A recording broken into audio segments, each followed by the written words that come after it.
Hello and welcome to another edition of Weighted to Win, the weekend edition, and racing today takes us off to the Western Cape. We've got Hollywoodbets Kenilworth Racing, just 7 races for you, and another reminder about our social media strap, all the information you need up on your screen at the moment. All right, so I've got both these with me. I've got Daryl Marie and Darren Burrows on the line. We're going to go straight to it. The first goes off at 1:15. It's over 1,000 meters, and I'm just having a look at the market. The first time a Snow Pilot has been backed into 16 to 10. That's number 12. Richard Ferrie rides for Justin Snaith. The 8 Captain Arrow at 5 to 1. And it's 11 to 2 and better bar those. Let's go off to Darren Burrows. Darren, firstly, give us an update on the weather in the Western Cape. And then secondly, you can tell us what's the news. What's the story with the first time a Snow Pilot? This time of year, the weather's always good in the Western Cape. We haven't had rain at all. Sunny skies, good for racing. I do know that Snow Pilot is fancied. And if you go to the dam, Snow Dance, she won the Fillies Guineas, the Mallorca Fillies Championship. She was top class. And this horse could make a winning debut. So follow the market closely, race time, because he has open favourite. Of the race runners, Icy Blast gets a blinkers fitted. He should be there. And Captain Arrow, expect improvement. Okay. All right, so that's the latest coming through from Darren. Let's go to Daryl Marie and see what he can tell us. I believe the comment in the computer form is very positive about this first timer. Daryl will give that to us in just a moment. I know that you like a bit of Icy Blast as well, with all the experience in the world. I mean, always been highly fancied by the yard as Icy Blast, and a lovely looking horse, Daryl. Yeah, on his side, he's got the experience, Brandon. Had those 3 runs to date. He now gets fitted with a set of blinkers. That could bring him on further. And if the first-timers are green behind him, I wouldn't be surprised to see him crack it in his 4th outing. That form line, Brandon, Zumi was 4 lengths behind him. He came out and ran second during the week. So I'm definitely favouring number 7 of the race runners. Healthy respect for the first-timer Snow Pilot. Comments is short and sweet. Will go very close on debut. Darren's touched on how good his dam was. So, yes, I'm happy with 7 and 12 in the first leg of the PA and the bar pots. All right, yeah. Both bets start now, of course. Don't get caught out by that.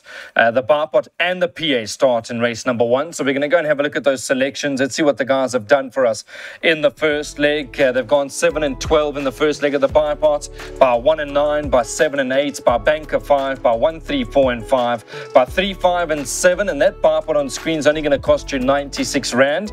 It also kicks off the place accumulator. So both bets off at 1:15. In the PA, Daryl Marie went 7 and 12. Second leg 1 and 9, third leg 7 and 8, by banker 5, by 3 and 5, by 3, 5 and 7, by 1, 4, 6, 7 and 9, and that's only going to cost you 240 Rand.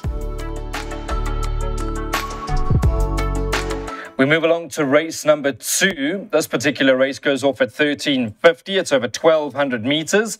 I'm going to give you the betting as they've got them priced up. Remember, this is a pre-recorded show, so things can change. 9, Go Like Flows at 11 to 10, so very short. 6, Jade's Cabernet is at 7 to 2, and it's 5 to 1 and better bar those. Let's go to Darren Burrows on the line. Darren, I'd imagine you're going to go with Go Like Flow, a horse that's been in good form, and surely this has got to be the right sort of race. Definitely the right race for her. Failed narrowly last time out behind La Pura Vida. And she's got consistent form. The 3 runs to date, she's done nothing wrong. I made the danger, What Now My Girl. Now, if you go on her last start where she ran 5th to Future Turn, we saw the 2nd runner, Night Tiger, come out to win, and the 3rd place runner, Rock on Tommy, come out to win. And she was only 3 parts of a length behind Rock on Tommy. And then you go to number 1, the Agent's Muse. She got beat 5 lengths by Rock on Tommy and then only ran a length behind Go Like Flow. So I'm just looking in between collateral form, and I thought the race lies between numbers 8 and 9. Okay, and that's how we sum it up. I can just see that Darren's obviously confident with this horse Go Like Flow, and there's no reason not to be because the form's there for you, and this does look to be the right race. Daryl, tell us a bit about this horse Go Like Flow. I thought there was a cracking run last time out. 3-year-old Bay filly. Aldo's been booked to ride. Good bet? He'll know her better this time around, Brendan, obviously, because he rode her last time out. What's nice is that the stable's turn, they're having their winners. But, you know, it's very hard for punters, this punting game. And yeah, they've given us all these special weights events. So it makes it even harder for us. We have to look at the weights when it comes to the maiden plates now.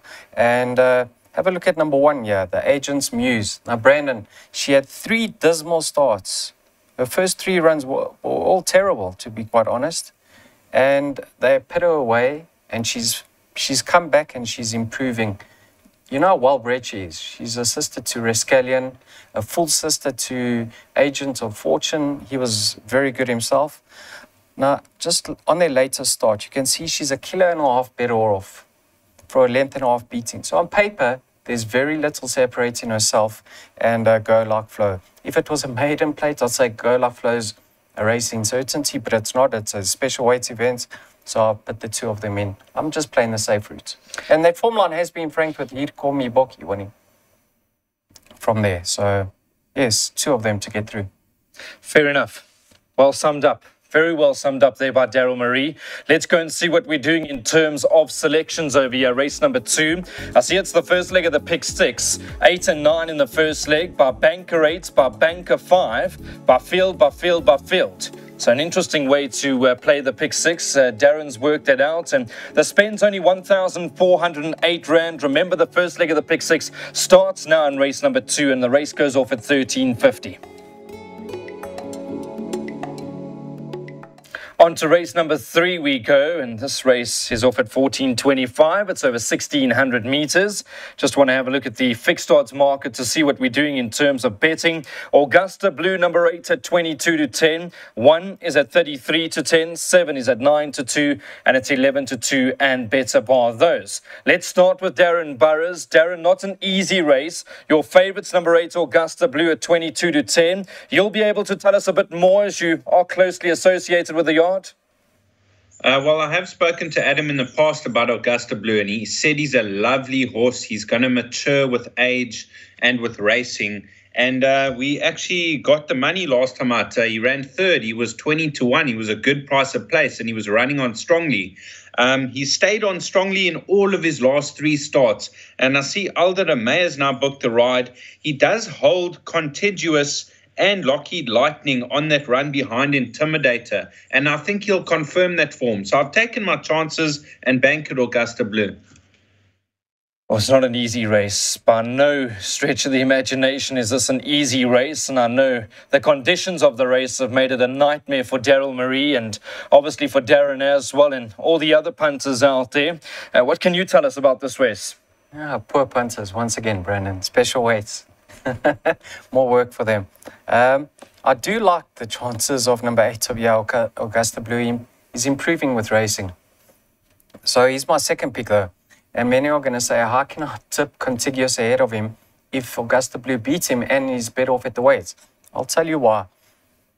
Last time out, Contiguous had the worst draw of all. He was given a chance, he was tucked in. I think with his stride, he has to go handy. I've got a feeling they're going to push forward with him. He's having his peak run. If you recall that race, Brandon, it was very, very messy. Richard Fourie on the winner got to the front, slowed them up, and it became very messy. Horses were being cramped and possibly clipping heels. So Contiguous, super fit now. Push forward, and I can see him reversing that form. 7 and 8 for me. Well, there's some value. Contiguous, I see trading at about 9 to 2, so there's definitely some value there. Let's jump straight into the selections. Let's see what we're doing when it comes to this particular race. It is race number 3 and jackpot 1, so 3, 7 and 8 in the first leg, by Banker 5, by Field, and that's the way Darren Burrows has worked it out. So 3, 7, 8 in the first leg, by Banker 5, by Field, and the spend's only 192 Rand. Let's move along to race number 4. Race goes off at 3:05. It's over 1,600 meters. And your 16 to 10 favorite is Mary Lamb. Number 5, the 3-year-old bay filly. Richard Fourie has been booked to ride for Justin Snaith. The horse has been in good form of late. Let's go to Darren Burrows. Darren, you quite confident on Mary Lamb? I like the way she quickened up last time out. You know, her dam was Mary Lou, who was an out-and-out sprinter, and I wasn't sure if she would see out the mile, and she did. Last time out, staying on behind Busy Lizzie. Now, Busy Lizzie came out of that run and ran second in her handicap debut, and Supreme Dream was an unlucky loser next time out, running second as well. So that form line is good enough for me, and I think Mary Lamb will win. Red Kite for second and Jazz Diva for third.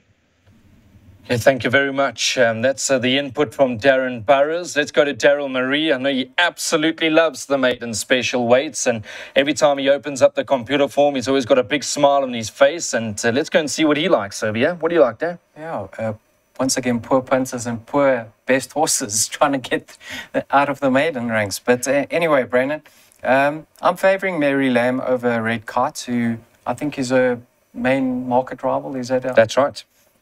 Red Kite's been off for 2 months, and she's carrying 60 kilograms. I think Mary Lamb getting the 1.5 kilograms and having racing fitness on her side will be a major factor here. Now, have a look at her, Brandon. She's had 6 starts to date. Her first 5 runs, Richard Free hadn't sat on her. So I think he knew that this filly needed a little bit of time. He sat on her last time out, and it was a cracking effort. I definitely believe that's the strongest form coming into the race. And they pulled well clear of the 4th place runner. So a very confident selection in number 5, Mary Lamb. I think the improver has to be number 6, Jazz Diva. She's out of a fantastic Dane mare by Master My Fate. Brandon, she's related to Run to Denmark, who's a 2,000-meter horse. She's been stepped up in trip for the first time. She's going to love it. I can only see her being the danger to Mary Lamb based on her breeding, but I'm expecting Mary Lamb to get it right. Okay. So both the guys are confident. 16 to 10 in the market at the moment. Mary Lamb. Let's dive into those selections. Let's see what we're doing over here. It's going to be Jackpot 2. We love the Jackpot 2s, and I see they're going Banker 5. Mary Lamb in the first leg. This is Daryl Marie's Jackpot by field, by 3, 5 and 7, by field. So Banker 5 in the first leg, by field, by 3, 5 and 7, by field, and the spend is 264 Rand. Let's move along to race number 5. Race goes off at 15:40. It's over 1,200 meters, and it is the Bet with Tab Fillies and Mares 90 handicap. Another reminder quickly about our social media strap. All the information is up on your screen as I speak to you.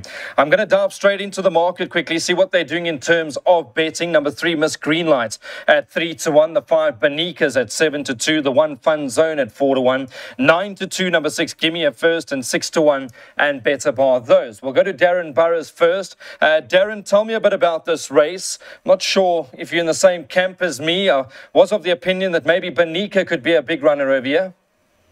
Well, Bonika is one of the leading lights, Brandon, but I've got respect for Gimme a First. Now, if you saw this filly win on debut, she absolutely trotted up, and I thought this filly's going to the tops. And then she disappointed again. Then last time out, she ran a length and 3/4 behind Bonika, and I think she's on the comeback trail. So being 1.5 kilos better off with only 54.5 kilos, I think Keegan de Mello's ride, Gimme a First, is the definite value in the race. Bonika for second, Fun Zone and Miss Marguerite can fill minor money. So you're getting 9 to 2 about Gimme a First. And as you heard, Keegan's been booked to ride for Dean Caname over here. So perhaps watch out for that one at 9 to 2 in the market. Let's go to Daryl Marie and see what he likes. Open race. I mean, Bonika, a horse that you've been very close with, been following closely, Daryl. And then Fun Zone drops back in trip, but also has an electric turn of foot. Yeah, I think the distance is more favourable for Bonika than what it is for Fun Zone. I think Fun Zone's probably a miler.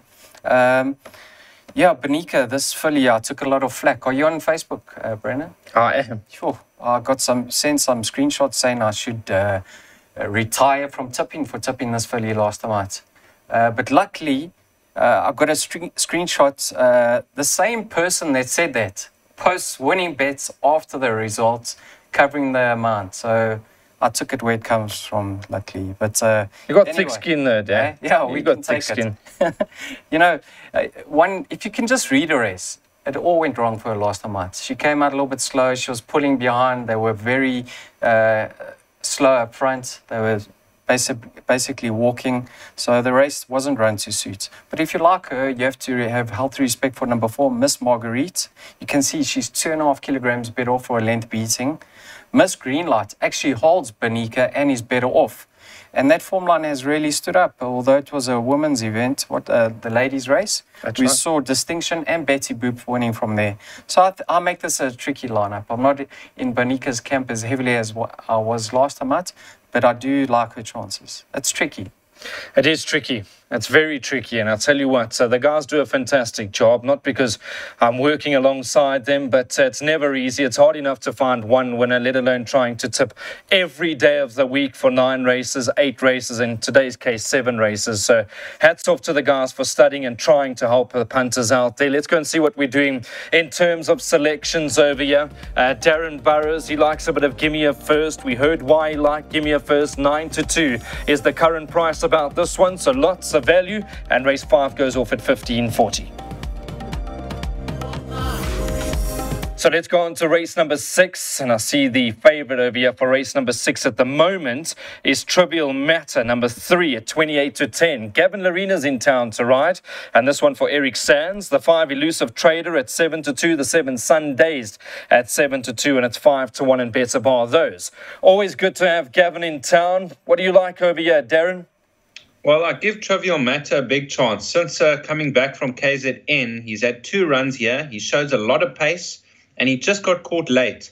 Mufasa's an interesting runner. He's always highly regarded even when he was with on the Highveld, he was very highly regarded.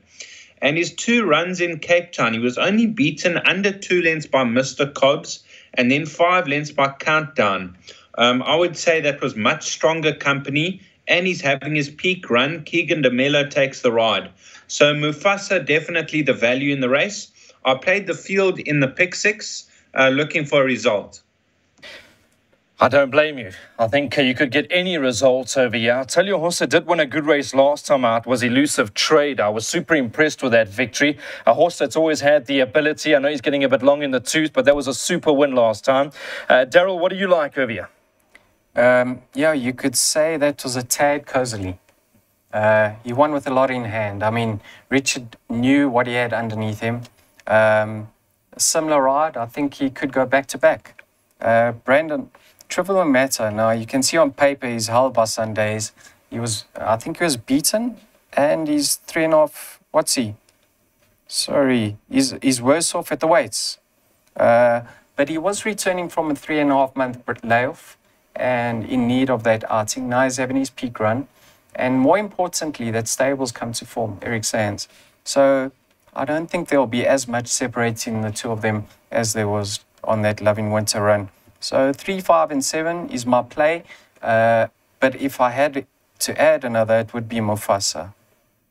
But I think Elusive Trader could go back to back here, Brandon. Good trainer, Eric Sands, Daryl. Yes. I mean, just watching over the last few weeks, I mean, he's always been an outstanding horseman. I mean, I've spoken to many jockeys. I've never had the privilege of meeting Mr. Sands, but phenomenal horseman. Absolutely. You know who I'd compare him to is Joey Soma. Limited number, but they graded trainers. They get the best out of the horses. So yes, I love him as a trainer. All right. Okay, short and sweet. Thank you very much to Daryl Marie.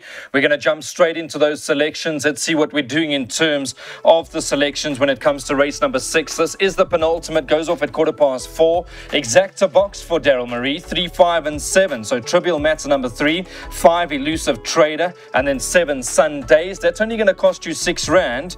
Make sure you're on at 4:15. It's over 1,000 meters. The lucky last, race number 7, very open market once again, and perhaps the quartet is where you want to be over here. Number 1, Bluff on Bluff at 33-10, 6, She's My Captain at 4-1, 4, What a State at 5-1, the 9, Jury Duty at 6-1, and it's 9-1 and better bar those. Let's go to Darren. Darren, tell us about this horse, Jury Duty. I know that you've spoken to Adam a number of times about this horse. You've given us the confidence, and I'm hoping that last time out you cleaned up. Yes, last time out, Adam was very bullish, as well as 3 times back. when she won. She's very game, she tries her heart out. She still looks pretty well handicapped and she could follow up.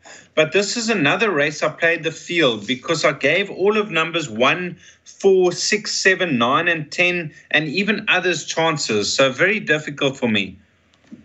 It's not an easy race. I don't disagree with that comment. I really think it's a tough, challenging race. A lot of luck's going to be needed, and that's why we're going to go and speak to Daryl Marie to see if he can help us over here. It comes to the last race. The guys are looking to make some money. Obviously, good racing tomorrow. Where can we have an each-way strike? At Turfentine tomorrow. So keep the money?